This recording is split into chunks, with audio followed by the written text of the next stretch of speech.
Welcome back to Information Graphics. In this lesson, we're going to talk about the data and the ways in which we give meaning to numbers through relationships and context.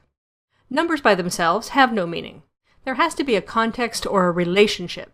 So when Dr. Evil said he was going to hold the world ransom for $1 million, that was a lot of money because he was from the 1960s.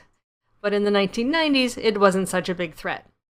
So to have meaning, data has to be both quantitative and categorical. For example, if you have a list of the gasoline prices every week for a year, the category that gives those numbers meaning is their value over time. If you have the number of people that reside in each county, the geographical distribution is the categorical property of that data set.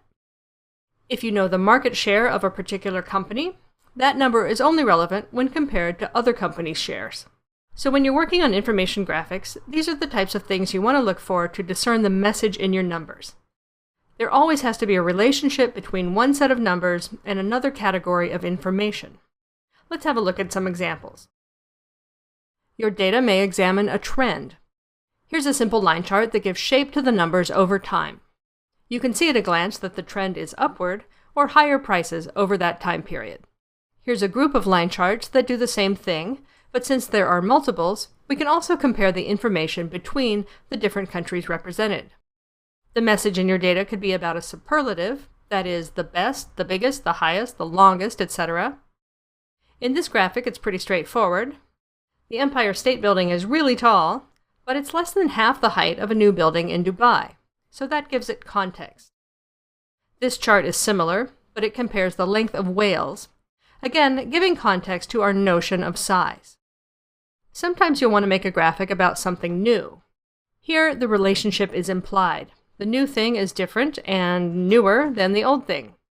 This graphic depicts a new football helmet and how it better protects the wearer than the older helmets. This is a nice graphic about a new stadium, with smaller diagrams all around that detail what's on each level and some of the new features. Your message may be about changes over time. This timeline of computer history, which in addition to noting the historical milestones, charts the processor speeds through time, even projecting into the future.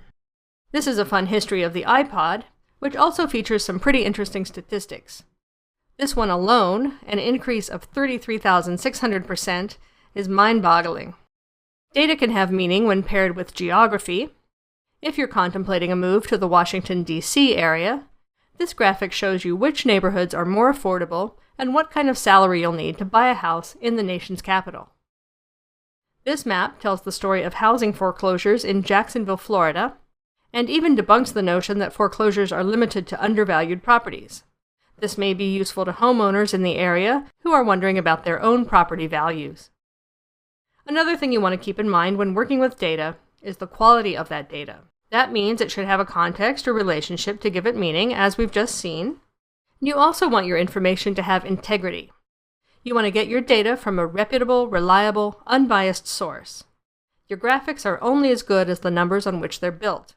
You can create a beautiful chart, but if the numbers are wrong, the chart's no good. Your data should be complete and tell the whole story. So for example, in this chart, we see that a company's sales have gone up from the third quarter to the fourth quarter. But the whole truth, and a more compelling story, is that they have dramatically turned around since the first and second quarters. Lastly, you want to choose the right format to display your numbers. Here we have a bar graph of the sales of 5 companies. But using a pie chart lets you more readily see the company's respective market shares, and perhaps that's the story that you want to tell. We'll be exploring these concepts in greater depth in the upcoming lessons. Next time, we'll look at line charts, how to format your data, how to make a line chart in Illustrator, and we'll go over guidelines for color, shading, and typography. See you then.